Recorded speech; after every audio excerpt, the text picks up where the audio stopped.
할렐루야. 선한 능력으로 우리를 감싸시고 도와주시는 주의 은혜가 여러분 가운데 가득하기를 축복합니다. 우리 옆에 분한테 인사하시는데 항상 이제 그렇게 할 거예요. 집사님, 제가 주님의 마음으로 사랑하고 섬기겠습니다. 시작.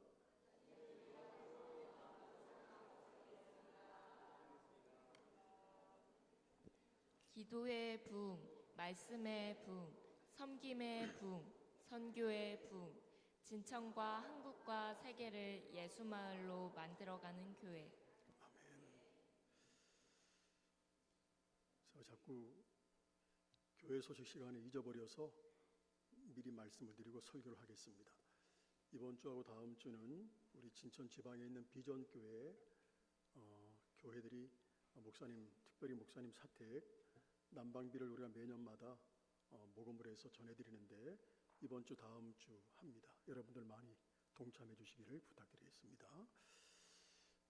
세계교회가 함께 사용하고 있는 교회력이라 그러죠. 교회력은 우리의 주님이신 예수님의 생애에 초점을 두고 만들었습니다. 그리고 교회력이란 개념을 사용한 최초의 사람은 1589년 독일 루터교회 목사였던 요하네스 포마리우스라는 사람입니다. 우리 권사님도 아까 얘기했듯이 이제 대림절이 시작이 되었어요. 교회력에서 대림절은 한 해의 출발을 알리는 절기입니다. 대림절은 성탄절 4주 전, 25일 성탄절이에요. 4주 전 주일부터 시작이 되는데 오늘부터예요. 서양에서는 이미 이때부터 성탄절이 시작이 됩니다. 대림절은 따라합니다. 손님을 기다린다, 그런 뜻이에요. 물론 대림은 주님의 오심을 기다린다는 뜻입니다. 인간을 구원하기 위해서 이미 2000년 전에 예수님은 하늘 보좌를 다 버리시고 낮은 이 땅에 오셨습니다. 그러므로 대림절은 예수님의 탄생을 기념하고 오신 주님을 기뻐하고, 그리고 너무너무 중요한 거예요, 다시 오실 예수님을 마음 깊이 사모하면서 소망하며 기다리는 기간입니다. 이것은 내 모든 믿음의 중심이신 예수님을 사랑하고 갈망한다는 의미의 말이에요. 또 대림절 기간은 여러분 연말 되면 연말정산 아시죠? 대림절 기간은 믿음의 연말정산 기간이기도 합니다. 그리고 믿음의 연말정산은 다른 말로 이야기하면 곧 회개라는 말이에요. 회개의 가장 중요한 의미는 지난날의 삶을 돌이키면서 잘못된 것들을 뉘우치고 반성하는 거예요. 그런데 뉘우치고 반성하면 이거는 아무 소용이 없는 겁니다. 변화되어서 새 출발을 해야 되는 거예요. 그게 진정한 회개입니다. 우리가 대림절 기간에 백화점 아니면 큰 상점들을 가보면 성탄절 장식을 교회보다 더 잘 해놨어요. 또 손님들을 맞이하느라고 굉장히 분주해요. 그러나 대림절 기간 화려하고 그 밝은 불빛을 보면서 그런 생각도 해봐요. 저 사람들은 무엇을 과연 기다리고 있는 걸까? 물론 손님들을 기다리겠죠. 그러나 구원받은 저와 여러분들 그리스도인들은 세상의 왕이요 심판과 구원의 주이신 예수님을 간절히 사모하면서 부끄럽지 않을 믿음의 정산이 되도록 더욱 아름다운 믿음의 삶으로 성탄을 준비해 가야 될 줄로 믿습니다. 그러한 은혜가 있기를 축복합니다. 오늘은 대림절의 시작이지만 대림절에 대한 말씀이 아닌 주제로 좀 바꿔서 말씀을 할 겁니다. 우리의 인생을 허무는, 신앙을 허무는 무서운 적들이 많아요. 그 무서운 적들 중에 하나가 영적인 침체입니다. 그러니까 내적인 침체예요. 우리의 마음이 침체되고 우리의 영이 침체되면 아무리 기도를 열심히 했던 사람도, 말씀으로 충만했던 사람도 침체가 되면 힘을 쓸 수가 없습니다. 그러니까 우리의 가정도 마찬가지예요. 가정에서 가족들 간의 사랑이 마르고 내면의 침체가 오게 되면 가정이 천국이어야 되는데 굉장히 삭막하게 됩니다. 그동안 한국교회는 정체성의 문제로 방황을 했어요. 정체성의 문제로 방황을 하고 교인들은 지금까지 점점 계속 감소되고 있습니다. 이런 사회적인 비난은 교회를 더욱 영적 침체에 빠지게 합니다. 우리가 요한일서를 보게 되면 교회와 성도들이 세상 사람들에게 미움을 받아요. 미움을 받으면서 영적 침체에 빠졌습니다. 다시 말해서 교회 공동체가 외부의 공격을 받았다는 거예요. 외부의 공격으로부터 교회 내부가 요동하기 시작했습니다. 교회 공동체 안에서 성도들끼리 사랑하고 격려를 해야 되는데 성도들끼리 서로 비판하고, 우리 그러잖아요, 그죠? 서로 막 불평하고 서로 상처를 주고 뒤에서 헐뜯고, 교회는 내부적으로 분열되기 시작했습니다. 그러므로 성도들 간에, 교회 공동체 속에서 성도들 간에 사랑하지 못하면 반드시 오는 반응이 있어요. 현상이 있어. 교회가 시끄러워집니다. 그리고 외부로부터 더 큰 공격을 받게 됩니다. 아, 진천감리교회도 별거 아니네. 목사님도 장로님도 권사님들도 별거 아니네. 소문하고 듣는 거하고 틀려. 교회는 침체의 늪으로 점점 빠져들어갑니다. 이것을 알고 있는 사도 요한은 이겨라, 극복하라, 강하게 말하고 있다는 거예요. 어느 시대든 복음과 교회는 공격을 당해왔습니다. 이런 도전에도 우리 진천교회는, 한국교회는 흔들리지 말고 말씀의 본질에 바로 서야 된다는 거예요. 할렐루야. 그러기 위해서는 먼저 왜 침체가 될까? 영적 침체의 원인을 우리가 파악을 할 줄 알아야 된다는 거예요. 여러분, 예수의 생명이 있는 사람들은, 그리스도인들은 마땅히 기쁘게 살아야 됩니다. 할렐루야. 마땅히 기쁘게 살아야 되는데도 왜 영적인 침체에 빠질까? 왜 내적인 침체에 빠질까? 그 이유가 뭘까? 하나님의 말씀을 제대로 먹지 못하기 때문입니다. 우리 마태복음 4장 4절 읽어보겠습니다. 예수께서 대답하여 이르시되 기록되었으되 사람이 떡으로만 살 것이 아니요 하나님의 입으로부터 나오는 모든 말씀으로 살 것이라 하였느니라 하시니. 여러분, 주님의 자녀들은 하나님의 입에서 나오는 말씀의 꼴을 먹어야 됩니다. 말씀을 우리가 먹지 않으면 기쁨이 사라져요. 우리의 마음이 메말라지죠. 그러면 불만이 생겨납니다. 나도 모르게 내가 미처 버리지 못했던 나쁜 내 기질들이 있어요. 내 속에. 이 나쁜 기질들이 나타나서 난폭해집니다. 말씀을 먹지 못하면.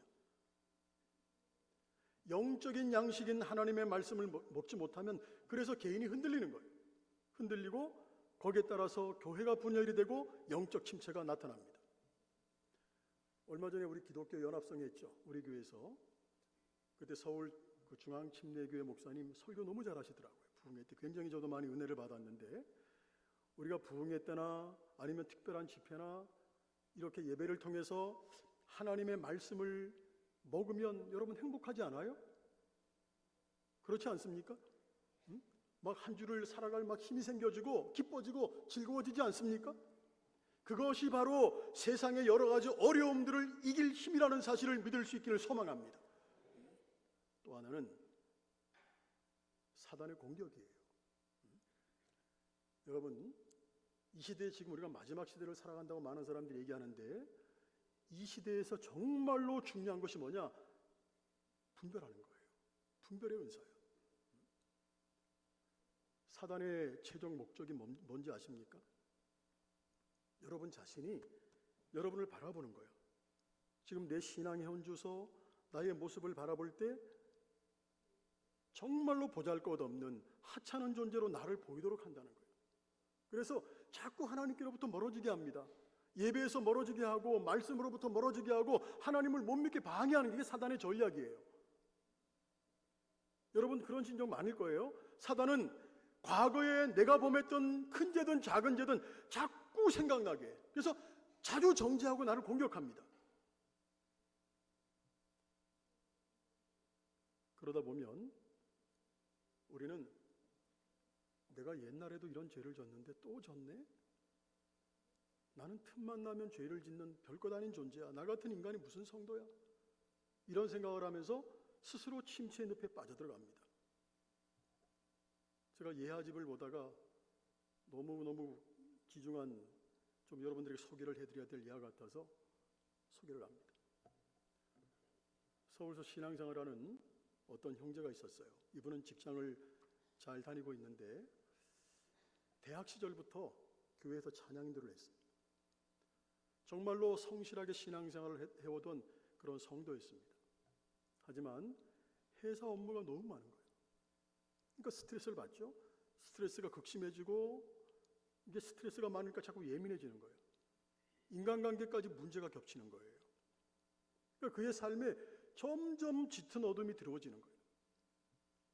그런 마음을 가지고 주일 예배를 드리러 가면 마음이 이미 지쳐 있어요. 찬양을 인도하면서도 내가 이런 모습으로 하나님 앞에 설 수 있는 자격이 있는 거야? 이런 생각이 늘 떠나지 않는 겁니다. 어느 날 그는 직장에서 작은 실수를 하게 되었어요. 그 일을 계기로 마음속에 계속 이런 소리가 들리는 겁니다. 너는 실패자야. 너 같은 죄인이 무슨 찬양 인도를 해? 하나님도 너를 기쁘게 보시지 않을 거야. 이 사람은 겉으로는 멀쩡해 보이는 거야.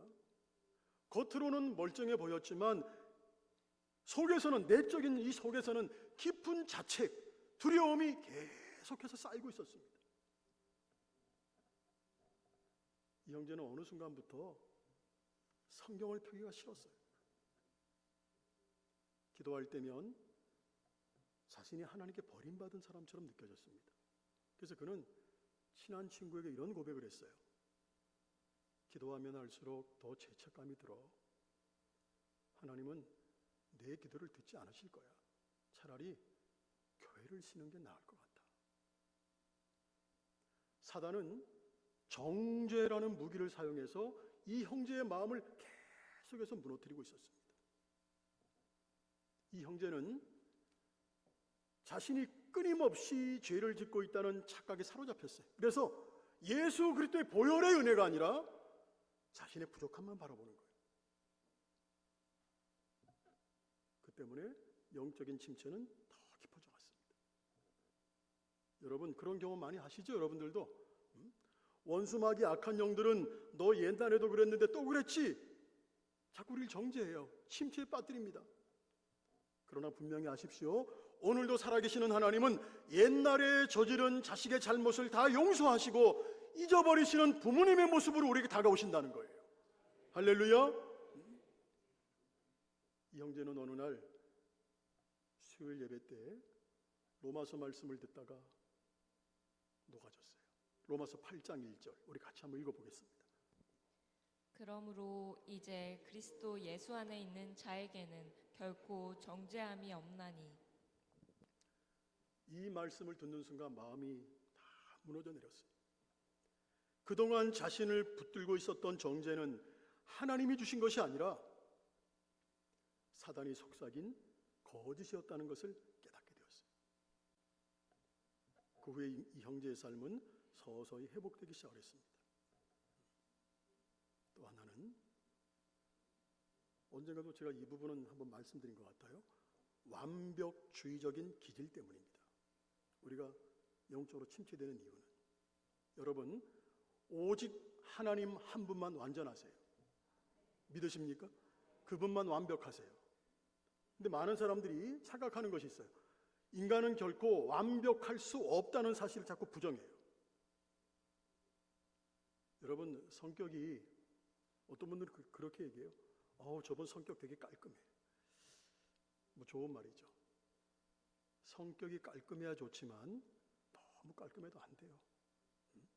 사람이 자존심이 좀 있어야 되지만 자존심이 높아야 되지만 너무 높아서도 안 됩니다. 여러분 사람들이 무슨 수로 불완전한 사람들이 완벽해지겠어요? 우리가 완벽해지려고 노력은 해야 되겠지만 완벽주의에는 빠지지 않게 되기를 정말로 바랍니다. 왜? 하나님은 완벽주의에 빠지는 것을 죄라고 하셨어요. 왜 그럴까? 교만이기 때문이에요.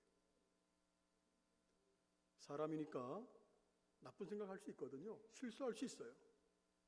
그런데 완벽주의자들은 그와 같은 실수를 범하는 자신을 용납하지 못해 자꾸 들들볼까?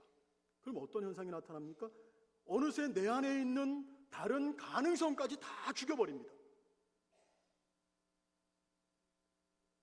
또나 완벽주의자들은 오해하지 마십시오. 반드시 남의 잘못을 짚고 넘어간다는 거예요. 하고 싶은 말 참지 못하고 다 해버립니다. 안타깝지만 이런 분들은요, 좋았던 인간관계가 다 깨져요. 약해집니다. 신앙생활을 잘하기는 바라지만 완벽하지 못하다고 우리가 절망할 필요가 없다는 거예요. 우리 모두 완벽해서 순교한다면 이 교회는 누가 지킬 거예요? 하나님은 저와 여러분들이 완벽해서 구원하신 것이 아니에요. 부족하지만, 연약하지만 있는 모습 그대로를 사랑하신다는 거예요. 오늘 저와 여러분들이 십자가 아래 와 있는 것만으로도 하나님 기뻐하세요. 이게 하나님의 마음이에요. 할렐루야. 또 하나는 현실적인 어려움들, 염려 때문입니다. 질병의 고통이 오래 가면은, 제가 그 질병의 고통, 지금 항암치료 오랜 시간 동안 하는 분들이 많아요, 우리 교회. 그분들의 심정 제가 충분히 이해를 해요. 얼마나 힘들겠어요. 누군지 아세요? 기도 같이 해주시고 있나요, 여러분들? 질병의 어려움들, 이게 지속돼. 경제적인 어려움이 계속 지속돼. 육신적인 어려움이 해결되지 않고 고통이 오래가면 사람들은 거의 다 그래요. 하나님이 날 사랑하지 않는 것 같다. 그분의 그 사랑을 의심해요. 그리고 계속 영적 침체에 빠지게 돼요. 마음에는 원으로 육신이 약하다. 우리가 수없이 말하지만 그럴 때는 모든 어려움들을 빨리 극복하기 위해서 긍정적인 사람이어야 돼요. 긍정적인 믿음의 여러 동력자들의 도움을 받고 하나님 앞에 나와서 기도해야 살 수 있어요. 저는 여러분 자신들이 옆에 분에게, 같은 지체들에게 긍정적인 믿음의 소유자들이 될 수 있기를 주님의 이름으로 축원합니다. 네, 긍정적이어야 돼요. 왜? 전염이 되니까. 영적 침체에 빠지는 이유는 또 있어요. 믿지 않는 사람들의 반대와 핍박이야. 제가 이것도 예화와 집에서 본 그런 내용이에요. 한 시골 마을에 오래된 작은 교회가 있었습니다. 그 교회에서 신앙생활을 하던 민수라고 하는 청년이 있었어요. 이 청년은 가족 중에서 유일하게 하나님을 믿었어요. 문제는 그 청년의 신앙을 바라보는 가족들의 시선이 너무 차가웠다는 거예요. 그래서 민수 청년이 새벽 예배 나가기 위해서 일찍 일어나면 아버지가 늘 얘기해. 야, 도대체 뭐가 그렇게 급하다고 새벽마다 그렇게 부산을 떠냐. 쓸데없는 짓 하지 말고 현실 좀 봐, 이놈아. 날마다 예배 때 나갈 때마다 얘기하는 거예요. 아버지가. 어머니도 늘 민수 청년의 신앙을 비웃는 겁니다. 야, 교회 나가면 너 인생이 바뀌냐? 조롱을 했어요. 처음에는 이 청년도 그냥 담담하게 그래, 뭐 그럴 수 있지, 넘겼어요. 근데 시간이 가면 갈수록 그 말들이 하나 둘씩 자꾸 마음에 파도처럼 밀려오는 거예요. 그러다 보니까 예배 때 자꾸 마음이 흐트러져요. 기도할 때도 가족들의 비난이 자꾸 생각이 나니까 기도에 집중이 안 돼. 결국 그는 어느 날부터 교회 나가는 것이 시들해졌어요. 이런 일들이 반복되면 그 누구라도 영적 침체에 빠질 수 있어요. 오늘날 예수 믿는 사람들, 우리에게도 이런 경우들이 굉장히 많아요. 여러분, 질문합니다. 예수 믿는 사람들은 하늘의 가치관을 갖고 사는 사람들이에요. 맞아요? 맞습니까? 반대로 예수님 믿지 않는, 예수님을 알지 못하는 사람들은, 특별히 자본주의 사회 속에 사는 사람들은 그들의 가치관은 돈이고 좋은 대학 나오는 거고 명예가 있어야 행복하다고 생각해요. 세상 사람들은 돈과 명예면 다 될 줄 알지만 그 사람들이 도저히 해결할 수 없는 문제가 있습니다. 죽음의 문제와 내세의 문제는 도저히 해결하지 못합니다. 여러분, 저와 여러분들은 장례식장 가서도 찬송을 부르지 않습니까? 고난 중에서도 우리가 노래를 부르고 죽으면서도 하나님의 나라를 꿈꾸는 사람들이 바로 저와 여러분들이에요. 그러고 보면 세상 사람들이요, 우리의 약점 때문에 공격하는 것이 아니라 사실은 영적인 열등감, 시기심 때문에 우리를 공격하는 거예요. 그 사실을 안다면 영적인 침체에 빠질 이유가 없어요.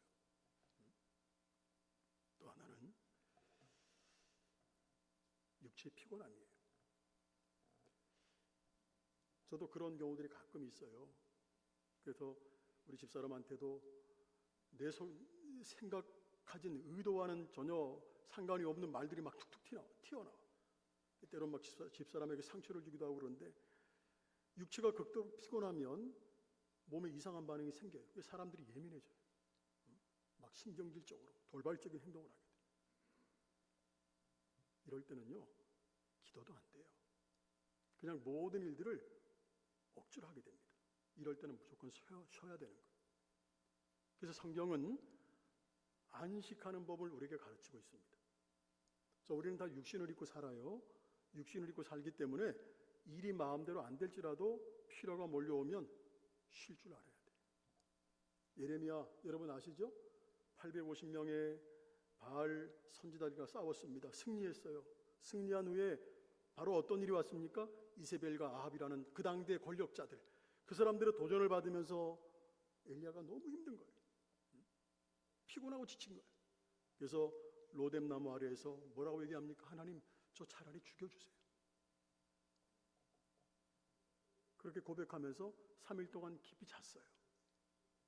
저도 정말로 안 되는 부분이에요. 저도 정말로 안 되는 부분이지만 피곤할 때는 쉬는 축복이 있기를 소망합니다. 제가 지금 몇 가지를 말씀드렸어요.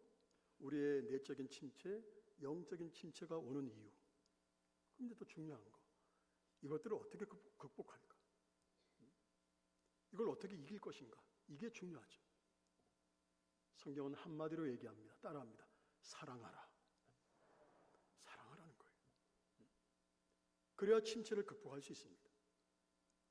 자, 부부간에 누가 잘했느냐 밤낮 싸우고 따지지 말고 무조건 사랑하면 서로 안쓰럽게 보는 마음이 생겨져요. 그럼 침체를 극복하고 일어날 수 있습니다. 왜? 사랑은 하나님이 원하시는 본래적인 삶의 질서예요. 믿으십니까? 왜냐? 하나님이 사랑으로 저와 여러분들을 만들어 놓으셨기 때문이에요.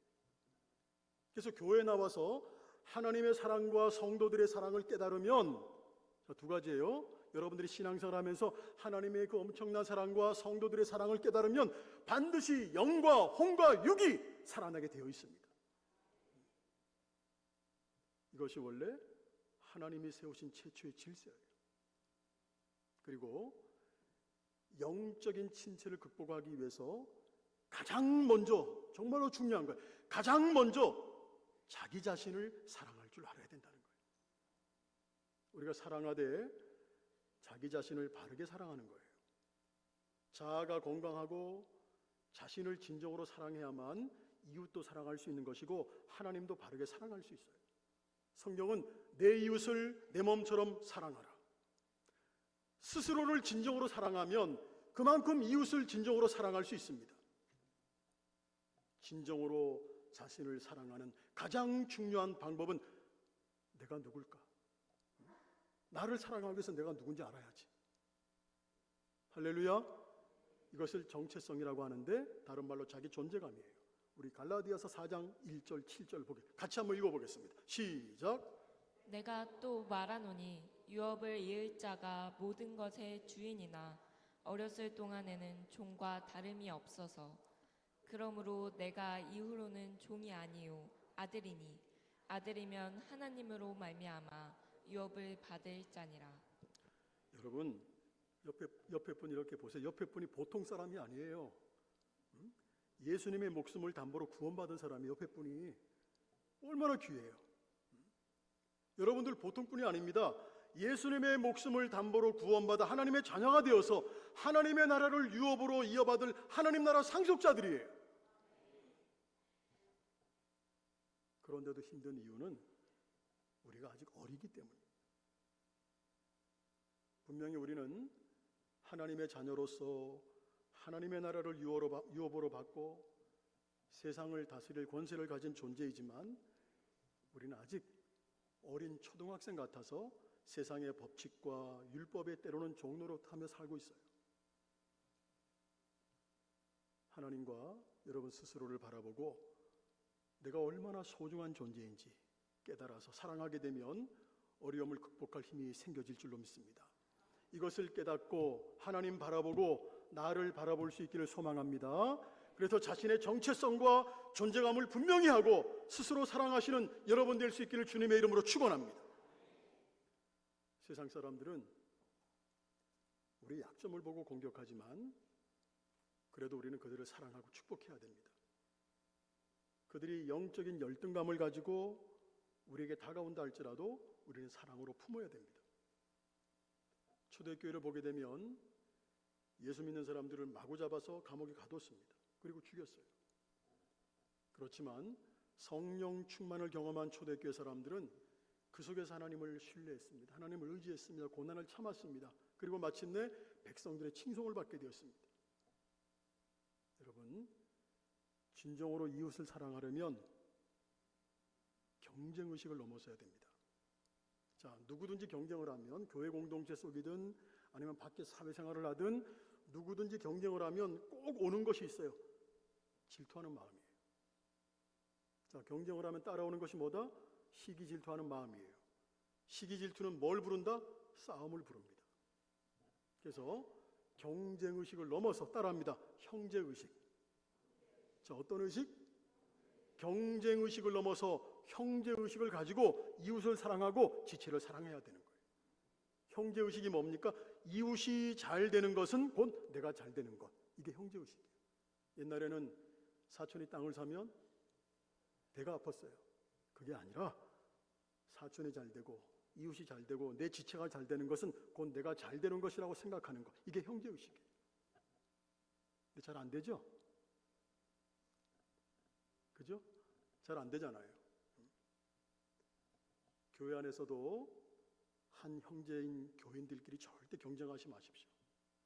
제 입장에서 보게 되면 신앙생활을 정말로 열심히 하고 헌신하는 성도도 너무 귀하지만 그렇게 하고 싶은데 못하는 분들을 보게 되면 마음이 아파서 더 기도하게 돼요. 순종하고 헌신하고 존중하는 성도도 귀하지만 아직 믿음이 없어. 그래서 지금 설교를 해도 저게 무슨 말이지? 알아듣지 못하는 성도들도 사랑스러워요. 여러분, 누가 칭찬받으면 형제의식을 갖고 함께 좋아하는 진천교회 공동체가 되기를 축복합니다. 요한일서 3장 15절 같이 읽겠습니다. 시작. 그 형제를 미워하는 자마다 살인하는 자니 살인하는 자마다 영생이 그 속에 거하지 아니하는 것을 너희가 아는 바라. 저는 개인적으로 미움, 누구를 미워하죠? 미움은 뜨거운 물하고 똑같다고 생각해요. 저는. 여러분, 뜨거운 물을 내 가슴에 놓게 되면 어떻게 되죠? 가슴이? 데이겠죠. 뜨거운 물을 남한테 던지면 그 사람은 상대방은 화상을 입는 거예요. 그래서 나, 상대방 둘 다 죽이는 것이 미움이에요. 그리고 미움의 감정이 사람이 복받치면요, 너무 복받치면 사람이 우울해져요. 자, 따라합니다. 형제를 미워하는 것은 살인하는 자니라. 한 번만 더 해볼까요? 시작. 형제를 미워하는 것은 살인하는 자니라. 두려운 말이에요. 이 음성 듣고 우리는 형제를 미워하지 말아야 됩니다. 형제의식을 가지고 사랑하십시오. 할렐루야. 조지아 대학 마이크 메스큰 교수님이 이런 얘기했어요. 우리는 정말로 특별한 귀가, 듣는 귀, 특별한 귀가 필요합니다라고 했어요. 사람들은 겉으로 하는 말만 듣는 귀를 가지고 있지만 한 차원 높게 말하지 않는 것을 듣는 귀, 말하고 싶은데 어떻게 말해야 될지 모르는 것을 듣는 귀를 가져야 된다고 말을 했어요. 저는 이 글을 보면서 이게 진정한 사랑이구나. 진정한 사랑이 뭔지를 알게 되었어요. 여러분, 진정한 사랑은 심판자가 아니라 사랑하는 사람의 시각으로 바라봐주고 사랑하는 자의 귀로 들어주는 것, 이게 진정한 사랑이에요. 잘 안 돼요, 우리가. 저도 그렇고. 말만 듣는 것이 아니라 말하지 않았어도 하고 싶어하는 말을 들어야 되고, 내가 말을 해야 되는데 어떻게 해야 될지 모르는 것을 들어주고 그것을 깨달아서 그에게 손을 먼저 내미는 것, 이게 진정한 사랑이에요. 사실 우리가 이웃에게 지체 간에 사랑의 손을 먼저 내미는 거 쉽지 않아요. 그래서 하나님이 힘 주셔야 사랑의 손을 내밀 수가 있는 거예요. 그리고 나 자신이 하나님과 통해 있어야만 나도 사랑하고 이웃도 사랑할 수 있는 겁니다. 여러분, 하나님과 통하시기를 바랍니다. 그리고 사랑하십시오. 하나님은 살 길을 주시고 아무리 절망 가운데 있을지라도 헤쳐나갈 힘과 용기를 주실 줄로 믿습니다.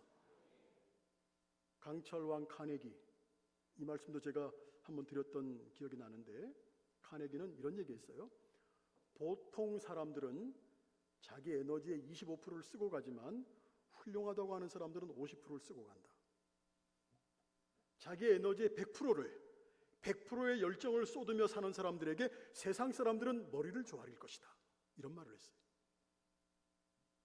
100%의 뜨거운 열정으로 하나님을 사랑하면 그분은 반드시 하늘의 신령한 은혜와 땅의 기름진 복을 여러분들에게 허락해 주실 줄로 믿습니다.